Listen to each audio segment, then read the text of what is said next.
Eccoci qui alla scoperta dei parchi regionali del Veneto. Qui siamo a Galzignano Terme, nel cuore del parco regionale dei Colli Euganei. Siamo nel sentiero dei Maronali, con una R perché siamo in Veneto e noi le doppie le imbarchiamo.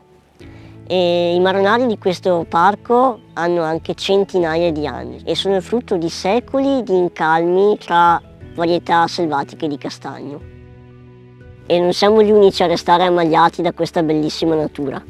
Pensate che i monaci olivetani hanno scelto proprio questo posto come loro dimora. Puoi vedere ancora i ruderi del monastero. Nonostante questo bellissimo parco sia poco conosciuto dagli stessi veneti, la sua fama ha valicato i confini nazionali. Pensate che il poeta inglese romantico Percy Shelley ha dedicato dei bellissimi versi proprio a questo sentiero dei Maronali. Isole fiorite che donano conforto nel mare della vasta angoscia dell'animo umano.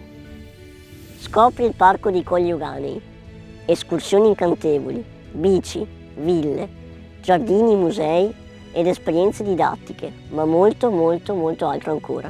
Visita il sito parcocoglieuganei.com.